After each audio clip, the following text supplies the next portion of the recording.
జై శ్రీరామ్. శ్రీమాత్రే నమః. శ్రీ గురుభ్యో నమః. వృశ్చిక రాశి ఈ పరాభవ నామ సంవత్సరంలో వృశ్చిక రాశిలో పుట్టిన వాళ్ళకి, వృశ్చిక లగ్నంలో పుట్టిన వాళ్ళకి ఎలాంటి ఫలితాలు ఉండబోతున్నాయి, గోచరంలో గ్రహ దేవతలు ఏ ఏ ఫలితాలను ఇవ్వబోతున్నాయి? ముందుగా మనం ఇవి సంవత్సర ఫలితాలు కాబట్టి, పరాభవ నామ సంవత్సర ఫలితాలు కాబట్టి రాజపూజ్యం వ్యయం ఆదాయం వ్యయం రాజపూజ్యం అవమానం మొదటగా ఇవి చూడాలి. అవేంటో మనం చూద్దాం. వృశ్చిక రాశి వాళ్ళకి ఆదాయం 11, వ్యయం 5, అలాగే రాజపూజ్యం 2, అవమానం 6. వృశ్చిక రాశి వృశ్చిక లగ్నంలో పుట్టిన వాళ్ళకి ఈ సంవత్సరం ఎలా ఉండబోతుంది? ఈ సంవత్సరము జూలై నుంచి కంప్లీట్ ఫార్చ్యూన్స్ కి తెర లేపుతూ ఉంది కాస్మస్. యూనివర్స్ నుంచి, విశ్వం నుంచి అనేక అనుకూలతల్ని మీరు పొందబోతూ ఉన్నారు. దీన్నే అదృష్టం అనొచ్చు, కొంతమంది అదృష్టం అంటారు, కొంతమంది బ్లెస్సింగ్స్ అంటారు, కొంతమంది లక్ అంటారు. ఏ పేరైనా సరే ఆనందం, అల్టిమేట్ ఆనందాన్ని వృశ్చిక రాశి వృశ్చిక లగ్నంలో పుట్టిన వాళ్ళు తీసుకోబోతున్నారు. జూలై నుంచి ఎస్పెషల్లీ ఇది స్టార్ట్ అవుతుంది. గడిచిన 5 సంవత్సరాలు అంటే ఒక 2025 పర్వాలేదు డెఫినెట్గా, అంటే కొంచెం మరీ బాగోకపోయినా ఇబ్బందిగా అయితే లేదు. వృశ్చిక రాశి వృశ్చిక లగ్నంలో పుట్టిన వాళ్ళకి అలా ప్రశాంతంగా ఏదో ఉన్నంతలో. కానీ అంతకుముందు 5 సంవత్సరాలు మామూలుగా నలిగిపోలేదు. విధి ఆడే నాటకంలో కీలు బొమ్మలయ్యి పాపం ఎంత నలిగిపోయారంటే వృశ్చిక రాశి వృశ్చిక లగ్నంలో పుట్టిన వాళ్ళు మామూలుగా నలిగిపోలేదు. ఇప్పుడు ఇంకా దీనికి శుభ పరంపర స్టార్ట్ అవుతుంది. కష్టం వెనక సుఖం, దుఃఖం వెనక ఆనందం, ఇవి లైఫ్ ప్రిన్సిపల్స్. ప్రకృతి మనం చిన్నప్పటి నుంచి నేర్చుకుంటూ వచ్చింది కదా. ఇప్పుడు అది చూస్తారు. కష్టం తర్వాత సుఖం ఏంటి అనేది ఇప్పుడు మీరు చూస్తారు.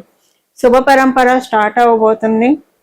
దేవతల యొక్క ఆశీర్వాదం మీ మీద చాలా బాగా ఉండబోతుంది. ఇది ఏంటి అనేది తినబోతు రుచులు ఎలా మీరే చూస్తారు. చాలా మంచి ఫలితాల్ని వృశ్చిక రాశి వృశ్చిక లగ్నంలో పుట్టిన వాళ్ళందరూ కూడా అందుకోబోతున్నారు. ప్రశాంతత బాగా ఉంటుంది మీకు ఈ సంవత్సరం. జూలై నుంచి ఎస్పెషల్లీ జూలై వరకు కొంచెం సోసోగా ఉన్నా, అంటే మరీ సోసోగా ఉండదు. దానికి మీకు శుభగంటికలు ఆరంభమయ్యాయని డెఫినెట్గా మీకే తెలుస్తూ ఉంటుంది. కొన్ని విషయాలు మీరు చూస్తూ ఉన్నారు. కానీ మధ్యలో కొంచెం సోసోగా అనిపించిన జూలై నుంచి ఎందుకు వేసుకోకూడదు? జూలై నుంచి మంచి సమయం ప్రారంభమవుతుంది. ఇది మీ జన్మ జాతకము సపోర్ట్ చేసినా చేయకపోయినా మీరు ఈ శుభ పరంపర చూసే తీరుతారు. ఇది గోచారంలో గ్రహ దేవతలు మీకు కలిగిస్తున్న ఆనందము. మీకేంటంటే మీరు దేని వల్ల బాధపడ్డారో, దేని వల్ల భంగపడ్డారు. సపోజ్ మీరు ఉద్యోగస్తులు అనుకోండి, మీరెంత శ్రమ పడుతున్నా శ్రమకి తగ్గ ఫలితం లేకుండా, మీరు పాలిటిక్స్ తోటి కావచ్చు లేదా మామూలుగా కూడా ఫలితం దక్కకుండా మీరు బాధపడ్డ వాళ్ళైతే ఇప్పుడు మీ శ్రమకి మించిన ఫలితాన్ని గోచారంలో గ్రహ దేవతలు ఇస్తున్నారు. ఎగ్జాంపుల్కి చెప్తున్నాను. అలాగే మీరు వ్యాపారస్తులు అయితే ఏం చేసిన వ్యాపారంలో కలిసి రావట్లేదని మీరు గడిచిన సంవత్సరాల్లో బాధపడుతూ ఉంటే ఇప్పుడు అది మీకు బాగా కలిసి వస్తుంది. చాలా బాగా ఉంటుంది. ప్రశాంతంగా మీకు వ్యాపారం సాగుతుంది. So situations reach. సో అన్నీ కూడా ప్రాబ్లమ్స్ అనేవి వృత్తి వ్యాపారాలకి అన్ని వేళలో ముడిపడి ఉండవు కదండి. రకరకాలుగా ఉంటాయి. కుటుంబంలో సమస్యలు ఉండొచ్చు, మన చుట్టూ ఉన్న బంధువర్గంతో ఉన్న సమస్యలు కావచ్చు, ఇలా రకరకాలుగా ఉంటాయి సమస్యలు. సంఘంలో ఉన్న వ్యక్తుల వల్ల కావచ్చు, ఇలా రకరకాలుగా ఉంటాయి. సో దేనివల్ల మీరు 5 సంవత్సరాలు ఇబ్బంది పడ్డారు అంటే 2025 మినహాయించి, అండ్ 2025 అంతా కూడా ఏమి ఇబ్బంది పడలేదు. ఓకే, బాగానే వెళ్తుంది. కష్టపడలేదు, సుఖపడలేదు అనుకోండి. ఒక బ్రేక్ ఈవెన్లో వెళ్ళింది ఆ సంవత్సరం కదా. ఇప్పుడు ఏంటంటే అంతకు ముందు 5 సంవత్సరాలు ఏ విషయంగా మీరు బాగా నలిగిపోయి ఇబ్బంది పడ్డారో వాటన్నిటి నుంచి కంప్లీట్గా ఎరేజ్ చేసేస్తుంది. మీ జీవితంలో వాటి తాలూకు మచ్చలు కూడా లేకుండా భగవంతుడు మొత్తం కూడా చెరిపేస్తున్నాడు. ఇప్పుడు మనమంటే ఎరేజ్ చేస్తే ఒక వైట్ పేపర్ మీద పెన్సిల్తో రాసి లేదా పెన్తో రాసి, పెన్ ఎరేజర్ కావచ్చు, పెన్సిల్ ఎరేజర్తో ఎరేజ్ చేస్తే కొంచెం అన్న మరక ఉంటుంది. భగవంతుడు రబ్ చేస్తే మరక ఉన్నది సరికదా, పేపర్ ఇంకా తెల్లగా అవుతున్నాయి, చేయి పెట్టాడు కాబట్టి. అంటే మీ జీవితం అంత చక్కగా బ్రైట్గా అవబోతుంది. తెలుపు అంటే ఏంటి? ప్రకాశవంతంగా ఉంటుంది కదా తెలుపు అంటే. సో ఒక మనం చెప్తాం, మనకి పురాణాల్లో కవులు వర్ణిస్తూ ఉంటారు, చంద్రుడు పిండి వెన్నెలను కురిపించాడని చెప్పి. సో అలాగా చాలా బాగా ఉంటుంది. అంటే మొత్తం కూడా మీకు మళ్ళీ మీ లైఫ్ని రీరైడ్ చేయబోతూ ఉన్నారు, మళ్ళీ రాస్తున్నాడేమో అన్నట్లు మీకు పరిస్థితులన్నీ అలా వెళ్తూ ఉంటాయి అన్నమాట మీ లైఫ్లో. ఓ రకంగా పునర్జన్మ లాగా ఉంటుంది గోచార రీత్యా. ఎందుకంటే గోచార రీత్యానే మీరు 5 సంవత్సరాలు నానా పాటలు పడ్డారు, నానా ఆగచాట్లు పడ్డారు. మరి ఆ గోచారమే మీకు ఫలితాన్ని ఇవ్వాలి కదా. ఒక పునర్జన్మని ఇప్పుడు ఇస్తుంది, పునర్జన్మ ఇస్తుందండి. నేను వ్యాపారస్తులకి, ఉద్యోగస్తులకి, లేదా గృహిణులకి, విద్యార్థిని ఇలా సపరేట్గా చెప్పక్కర్లేదు. అందరికీ కూడా ఎవరెవరి లెవెల్లో ఏ విషయాల్లో అయితే కష్టపడ్డారో, సపోజ్ మీకు వైవాహిక జీవితంలో మీరు ఇబ్బందులు పడ్డారు, ఇప్పుడు వాటి నుంచి బ్లెస్సింగ్స్ మీరు చూస్తారు. సో ఏ విషయాల్లో మీరు ఇబ్బందులు పడ్డారో వాటిల నుంచి మీకు అనుకూలతల్ని గోచారంలో ఉన్న గ్రహ దేవతలు కలగజేస్తూ ఉన్నాయి. సింపుల్. అండ్ చాలా మంచి శుభం పరంపర స్టార్ట్ అవుతుంది. ఇంట్లో కొన్ని శుభకార్యాలు చేస్తారు, లేదా మీరు పార్టీ ఇస్తారు. ఇప్పుడు సపోజ్ మనకి ఏదైనా ఉద్యోగంలో వ్యాపారంలో బాగా కలిసి వచ్చింది, లేదా మన పిల్లలు ఒక ర్యాంకు తెచ్చుకున్నారంటే జనరల్గా పార్టీ అడుగుతారు కదా మన చుట్టూ ఉన్న వాళ్ళు. అలా మిమ్మల్ని పార్టీ అడిగే వాళ్ళు ఎక్కువ అవుతారు. అంటే పార్టీ అవుట్ ఆఫ్ సక్సెస్. ఇప్పుడు మనం శుభకార్యం చేస్తాం, ఇల్లు కొనుక్కున్నా అది కూడా ఒక పార్టీనే, మనం శుభకార్యం అని అంటాం. సో ఇది వేరు. వృత్తిపరంగా లేదా ఇంకొక రకంగా సక్సెస్ వచ్చి సక్సెస్ తోటి పార్టీ చేసుకునేది, ఇలాంటి మూమెంట్స్ మీకు ఎక్కువగా ఉంటాయి వృశ్చిక రాశి, వృశ్చిక లగ్నంలో పుట్టిన. శుభకార్యాలకి అనువుగా ఉంది, ఇది అనువుగా ఉంది, రెండు ఉన్నాయి. మీ జన్మజాతకం ఇప్పుడు దేన్ని రికమెండ్ చేస్తే దాంట్లో ఎక్కువగా, సపోజ్ మీకు సక్సెస్ని రికమెండ్ చేస్తుంది అనుకోండి, సక్సెస్ అయ్యి మీ చుట్టూ ఉన్న వాళ్ళు పార్టీ ఏది అని అడుగుతారు, పార్టీ ఇస్తారు. సో అలాగా మీకు ఒకవేళ లేదు ఇల్లు కొనుక్కున్నారు, పెళ్లి కుదిరింది, వీటికి శుభకార్యం, అది ఎవరు పార్టీ అడగరు, మనమే వెళ్ళి ఇన్విటేషన్ ఇచ్చి అయ్యా బాబు రండి, అయ్యలారా అమ్మలారా రండి, మా విందుని స్వీకరించి మమ్మల్ని అందరిని ఆశీర్వదించి వెళ్ళండి అని మనమే పిలుస్తాము. సో అక్కడ పార్టీ వేరు, డిమాండింగ్ పార్టీ ఉంటుంది, ఇక్కడ మనం వెళ్ళి రిక్వెస్టింగ్ పార్టీ అంటారు. రెండిట్లో దేనికైనా సరే అవకాశం ఉంది. మీ జన్మజాతకం దేన్ని ప్రపోజ్ చేస్తే దాంట్లో ఎక్కువగా మీకు వెళ్తాయి. దేవతల ఆశీస్సులు పరిపూర్తిగా ఉన్నాయి మీకు ఈ సంవత్సరము. జూలై నుంచి ఇది మీరు బాగా చూస్తారు. అయితే మీకేంటంటే స్పిరిచువల్గా కూడా బాగా ఇంక్లైన్ అవుతారు మీరు. ఎస్పెషల్లీ డిసెంబర్ తర్వాత నుంచి స్పిరిచువల్గా బాగా ఇంక్లైన్ అవుతారు. మీరు లౌకికంగా ఉంటున్నా attached but detached kind of యాటిట్యూడ్లోకి వెళ్ళిపోతారు. అన్నీ మీ పనులు, అంటే అలాగని మీరు ఏ పనులు చేయరు, ఏదో ఖాళీగా కూర్చుంటారని కాదు, మీ బాధ్యతలన్నీ మీరు నిర్వర్తిస్తూనే ఉంటారు. బట్ మీకు జలతత్వ రాశి కదా మీది, జలతత్వ రాశి గోచారంలో బలోపేతం కాబోతుంది డిసెంబర్ నుంచి. ఈ బలోపేతం కాబోతూ ఉండడం వల్ల మీకు తెలియకుండానే ఐసోలేషన్లో అయితే వెళ్ళరు, అందరితో ఉంటారు, మీ చుట్టూ ఉన్న వాళ్ళతో ఉంటారు, అన్నీ వింటారు, మీరు చేయాల్సిన మీ బాధ్యత మీరు చేస్తారు. కానీ ఏది కూడా గీతలో గీతాచార్యులు వారు చెప్పినట్టు, కృష్ణ పరమాత్మ చెప్పినట్లు ఒక అంటీమోట్ అన్నట్లు, కర్మను చేయడం వరకే, ఆచరించడం వరకే మన బాధ్యత అన్నట్లు చేస్తారు. ఫలితాలు మీరు ఆశించకపోయినా మంచి ఫలితాలు వస్తాయి. అందువల్ల కూడా మీరు ఎక్కువగా ఆలోచించకుండా మీ పని మీరు చేసుకుంటూ వెళ్తారు. సో ఎప్పుడైతే వితౌట్ ఎక్స్పెక్టేషన్ మనం పనులు చేయడం మొదలు పెడతామో అక్కడి నుంచి మన లైఫ్ మారుతుంది. ఇది డెఫినెట్గా నేను ప్రత్యేకించి అనుభవించాను, చాలా మంది విషయాల్లో నేను చూశాను. ఫలితాన్ని ఎప్పుడైతే మనం ఎక్స్పెక్ట్ చేసి రిజల్ట్ ఓరియంటెడ్గా ఉంటామో అప్పుడు డెస్టినీ కొంచెం టెస్ట్ చేస్తాను. అంటే జన్మజాతకం బాగుంది, గోచారం బాగుంటే ఆటోమేటిక్గా ఆ పర్టికులర్ పీరియడ్ వరకు వస్తుంది, తర్వాత అయినా టెస్టింగ్కి లోన్ అవ్వాల్సి వస్తుంది. సో ఇక్కడ ఏంటంటే ఎప్పుడైనా పనులు అవ్వట్లేదంటే enhance your Ketu in your chart. అంతే, మన జన్మజాతకంలో ఉన్న కేతువును బలపరచుకోవాలి. కేతువును బలపరచుకోవడం అంటే సాక్రిఫైస్. ఇప్పుడు ఈ పని అవ్వలేదా, పోనీ నేను ఈ ఆలోచన సాక్రిఫైస్ చేస్తున్నాను, ఇంకొకసారి అయినప్పుడే అవుతుంది, అయినా అవ్వకపోయినా పర్లేదు, నా పని నేను చేసుకుంటే వెళ్తాను. సో ఇలాగా త్యాగాన్ని సూచిస్తాడు కేతు భగవానుడు.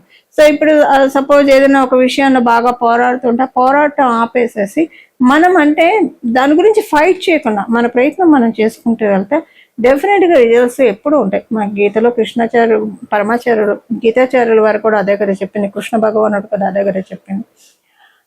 అంటే కర్మల్ని ఆచరించండి, ఫలితాన్ని నాకు వదిలేయండి. సో అలా మీరు ఏదైనా ఒక పని చేసినప్పుడు కర్మ మీకు రావాల్సిన ఫలితాలు కృష్ణ పరమాత్ముడే అందిస్తాడు. అదే భావనలో ఉండండి, ఆయన ఇస్తాడు డెఫినెట్ గా. అదే కర్మత్యాగం అంటారు. అంటే మనం పనులు చేయడమే, కానీ దాని నుంచి ఎక్స్పెక్టేషన్ పెట్టుకోకూడదు, బట్ మనకు వస్తాయి. ఇది ఇక్కడ ఉన్న పాయింట్ అన్నమాట, కీ పాయింట్. ఇది పట్టుకోవాలి, ఇది మనం తెలుసుకోవాలి. ఇది ఉద్యోగస్తులకి, వ్యాపారస్తులకి అందరికీ కూడా అనుకూలమైన సమయము. మీరు కనుక సోషల్ మీడియాలో ఉంటే మంచి లైమ్ లైట్లోకి వెళ్ళే సమయం. పబ్లిక్ ప్లాట్ఫామ్స్లో ఉంటే మీ పబ్లిక్ డయాస్ పెరుగుతుంది, వైడ్గా చాలా బాగా గ్రో అవుతారు మీరు. అలాగే మీరు అందరూ పబ్లిక్ ప్లాట్ఫామ్లోనే ఉండాలని ఉండదు. మీరున్న ఏ వాటిల్లో అయితే ఉన్నారో వాటిల్లో బాగా మీకు ఉంటుంది. కమ్యూనికేషన్ వైజ్ చాలా బాగా ఉంటుంది. మీరు కమ్యూనికేటివ్ ఫీల్డ్స్లో ఉన్న, సాఫ్ట్వేర్ ఫీల్డ్స్లో ఉన్న మీకు చాలా బాగా ఉంటుంది. అలాగే మీరు కనుక ఏదైనా ఒక రీసెర్చ్ చేయాలని అనుకుంటే, ఏదైనా ఒక సబ్జెక్ట్ మీద, ఇది చాలా ది బెస్ట్ పీరియడ్. మీకు ఒక హాబీ అంటే, హాబీ ఏంటంటే, హాబీ అనేవి రకరకాలుగా ఉంటాయి. కొన్నిసార్లు మన హాబీ మనకి డబ్బులు కూడా తెచ్చిపెట్టేదిగా ఉంటుంది. దాన్నే మనం ఇండైరెక్ట్ గా ఫ్రీలాన్స్ వర్క్స్ అని కూడా అనొచ్చు. ఒక హాబీగా చేస్తారు. కొంతమందిని మనం చూస్తూ ఉంటాం, ఇలా అనుకోకుండా ఒక చిన్న సరదాగా ఒక పని మొదలు పెడతారు. ఓకే, ఒక హాబీలా చేస్తూ వెళ్తారు. ఆ తర్వాత అదే వాళ్ళకి జీవనాధారం అంటే అంత స్టేజ్కి అది వెళ్ళిపోతారు వాళ్ళు, అంత మంచి లైన్లో ఎట్లోకి వెళ్తారు. అలాంటివి ఏదైనా జరగడానికి ఆస్కారం ఇప్పుడు చక్కగా ఉంది. వృశ్చిక రాశి, వృశ్చిక లగ్నంలో పుట్టిన వాళ్ళందరికీ కూడా ఈ అవకాశాలన్నీ చక్కగా ఉన్నాయి. ఒక టర్నింగ్ పాయింట్ మీ జీవితంలో కానీ మీ పిల్లల జీవితంలో కానీ చూస్తారు. ఒకవేళ మీరు సంతానం కోసం ప్రయత్నిస్తూ ఉంటే, ఎదురు చూస్తుంటే సంతానం కలుగుతుంది. సంతానం కలగడమే మీకు టర్నింగ్ పాయింట్ అవుతుంది. అందరూ సంతానం కోసం ఎదురు చూడాలని ఉండదు. సంతానవతులు ఉంటారు, సంతానం కలిగిన వాళ్ళు ఉంటారు. సో అప్పుడు ఏంటంటే మీకు ఒక టర్నింగ్ పాయింట్ ఉంటుంది. అవివాహితులకైతే వివాహం అవుతుంది, అదే మీ టర్నింగ్ పాయింట్ అవుతుంది. ఇలాగా మన జీవితంలో జరిగే మలుపులు రకరకాలుగా ఉంటాయి. అవి ఇప్పుడు మీరు చూస్తారు. అట్లీస్ట్ 3 టర్నింగ్ పాయింట్స్ వస్తారు. కొన్ని చేంజెస్ మీరు చూస్తారు, 3 చేంజెస్ మీరు చూస్తారు. ఈ చేంజ్ నేను ఎక్స్పెక్ట్ కానీ ఆనందంగానే ఉంటుంది ఆ చేంజ్. మీరు ఎంజాయ్ చేస్తారు ఆ చేంజ్ని. ఈ చేంజెస్ నేను ఎక్స్పెక్టే చేయలేదే, ఇది నా డైరీలో నేనే లేదే, ఈ విషయం ఎలా అయిందబ్బా అని అనుకుంటారు మీరు. సో అలాంటి మంచి ఫలితాలని వృశ్చిక రాశి, వృశ్చిక లగ్నంలో పుట్టిన వాళ్ళందరూ చూడబోతున్నారు. రెడీగా ఉండండి, గెట్ రెడీ. ఇప్పుడు మీకు ప్రకృతి వడ్డిస్తూ ఉంది, మొత్తం కూడా విందు భోజనం వడ్డిస్తుంది. అన్ని రుచులు మీకు కలిపి చూపిస్తుందంటే మళ్ళీ దుఃఖం అనే రుచి అయితే లేదు. డెఫినెట్ గా కష్టం, దుఃఖం అనే రుచి లేకుండా మిగతా అవన్నీ చూపిస్తుంది. మీ మంచి విందు భోజనాన్ని మీకు పెడుతుంది. అన్ని రుచిని చూడటానికి సిద్ధంగా ఉండండి. కంగ్రాచులేషన్స్ మీ వృశ్చిక రాశి, వృశ్చిక లగ్నంలో పుట్టిన వాళ్ళందరికీ కూడా. ఈ పరాభవ నామ సంవత్సరంలో చేసుకోవాల్సిన పరిహారము, గురు భగవానుడు ఈ సంవత్సరము ఆయన సంచారం చాలా అంటే చాలా ఇంట్రెస్టింగ్ గా ఉంటుంది. కాబట్టి ఎందుకంటే కర్కాటక రాశిలో ఆయన బంగారు పాదాన్ని మోపుతున్నాడు. ఉచ్చస్థానం కర్కాటక రాశి స్వామివారికి చాలా మంచి ఫలితాన్ని ద్వాదశ రాశి వాళ్ళకి, ద్వాదశ లగ్నాల వాళ్ళకి కూడా ఆయన ప్రసాదించబోతూ ఉన్నాడు. ఎందుకంటే ఉచ్చస్థానంలో ఉంటున్నాడు కాబట్టి. But conditions apply. కొన్ని రాశుల వాళ్ళకి, కొన్ని లగ్నాల వాళ్ళకి ఆయన కంప్లీట్ ఫలితాలను అయితే ఇవ్వలేడు. అలాగే మీ జన్మ జాతకంలో కనుక ఇప్పుడు ప్రస్తుతం బాగోకపోతే అప్పుడు కూడా మీరు పూర్తిగా తీసుకోలేరు. సో ఇలాంటి కండిషన్స్ ఏవైనా ఉన్నా, అంటే మీ జన్మ జాతకంలో గురుబలం లేకపోయినా, లేదా ఇప్పుడు ప్రస్తుతానికి గురుబలానికి సపోర్ట్ చేసే, అంటే ఇప్పుడు గోచారంలో గురుబలం మనకి జూన్లో ఆయన ఎప్పుడైతే కర్కాటక రాశిలోకి వెళ్తాడో అప్పటి నుంచి గురుబలం బాగా పెరుగుతుంది గోచార రీత్యా. కానీ మీ జన్మ జాతకం ప్రకారము మీకు గురుబలం ఎక్కువగా లేకపోయినా, లేదా గురుబలాన్ని డామినేట్ చేసే విధంగా మీకు ప్లానెటరీ పొజిషన్స్ ఉంటే కనుక దానికోసము పరిహారము అందరికీ కలిపి, అంటే ద్వాదశ రాశుల వాళ్ళకి కూడా ఈ సంవత్సరం అంతా కూడా వీలైనంత వరకు దక్షిణామూర్తి స్వామి వారి ఆరాధన చాలా సత్ఫలితాన్ని ఇస్తుంది. ప్రతిరోజు కూడా మీరు స్నానం చేసిన వెంటనే ఒక 12 సార్లు, ఒక 3 సార్లు అయినా సరే దక్షిణామూర్తి స్వామి వారి స్తోత్రాన్ని చదవడం, వినడం చేస్తే కనుక చాలా అంటే చాలా ఉత్తమ ఫలితాలు వస్తాయి. ఇప్పుడు ఏంటంటే మీరు ఒకవేళ దక్షిణామూర్తి స్వామి వారి స్తోత్రం చేసిన విడిగా కూడా మీరు జపించుకోవడానికి రోజంతా కూడా ఏ పని చేస్తూ ఉన్నా సరే దక్షిణామూర్తి స్వామి వారి మంత్రం జపించవచ్చు. శ్రీ గురు దక్షిణామూర్తయే నమః, శ్రీ గురు దక్షిణామూర్తయే నమః, శ్రీ గురు దక్షిణామూర్తయే నమః ఈ నామాన్ని జపించుకోవడము, లేదా శ్రీ గురుదత్త జయ గురుదత్త శ్రీ దత్త శరణం మమ. శ్రీ గురుదత్త జయ గురుదత్త శ్రీ దత్త శరణం మమ. శ్రీ గురుదత్త జయ గురుదత్త శ్రీ దత్త శరణం మమ. అలాగే మీరు హయగ్రీవుణ్ణి ఆరాధించిన, సరస్వతి అమ్మవారిని ఆరాధించిన, ఎవరిని ఆరాధించినా అంటే గురుమూర్తి రూపంలో ఉండే ఏ దేవీ దేవతలను ఆరాధించినా కూడా చక్కటి రాఘవేంద్ర స్వామి వారిని కావచ్చు, ఇలాగా మీరు ఏ దేవీ దేవతలను ఆరాధించినా అంటే గురువు స్థానాన్ని సూచించే దేవీ దేవతలు, గురుతత్వాన్ని సూచించే దేవీ దేవతలు, ఏ దేవీ దేవతల ఆరాధన చేసినా కూడా చాలా అంటే చాలా చక్కటి ఫలితాలు చక్కగా సిద్ధిస్తాయి. ఇలా మనందరం కూడా ఈ సంవత్సరం మొత్తం కూడా గురువు యొక్క కృపా కటాక్షాన్ని తీసుకోవడానికి అత్యుత్తమమైన సమయము. ఇప్పుడు 12 ఆయన కర్కాటక రాశిలోకి రావడము, మళ్ళీ ఆయన కర్కాటక రాశిలోకి రావాలంటే ఈ సంవత్సరం ఇంట్రెస్టింగ్ గా కూడా ఉంది స్వామివారి ట్రాన్సిట్, గురు భగవానుడి యొక్క ట్రాన్సిట్. అది మళ్ళీ తర్వాత మనం సపరేట్ వీడియో చేద్దాం దాని గురించి. కానీ ఇప్పుడు మటుకు గురువు యొక్క బలాన్ని అందరం పెంపొందించుకోవడానికి this is the best time and right period అని కూడా చెప్పొచ్చు. ఇక్కడ నుంచి గురువు యొక్క ప్రభావం చాలా ఎక్కువగా ఉంటుంది. అది ఇక్కడ నుంచి కొన్ని సంవత్సరాల పాటు అని కూడా చెప్పచ్చు. ఎందుకంటే ఆయన అతిచారంలోకి వెళ్తూ ఉన్నాడు. ఈ సంవత్సరంలో కూడా అతిచారంలోకి వెళ్తున్నాడు. అతిచార గురువుడు అతి బలవంతుడు అని చెప్తుంది జ్యోతిష శాస్త్రము. సో ఇది ఇప్పుడు మీకు గురుబలం ఉన్నా లేకపోయినా, మీకు తెలిసినా తెలియకపోయినా సరే, ఈ సంవత్సరం నుంచి గురుబలం మనందరం పెంచుకోవడానికి, మీకు ఆల్రెడీ గురుబలం ఉంటే చాలా మంచిది. ఇక మీకు మీరు నక్కతో కుదుకినట్లే.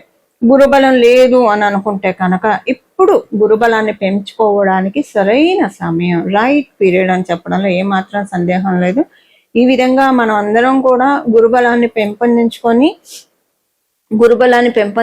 మన జీవితాన్ని మంగళప్రదంగా, అదృష్టప్రదంగా, సౌభాగ్యవంతంగా మార్చుకోవాలని చెప్పి మనందరి తరఫున జగన్మాతను మనస్ఫూర్తిగా ప్రార్థిస్తూ మంగళం. నమో భగవతే వాసుదేవాయ.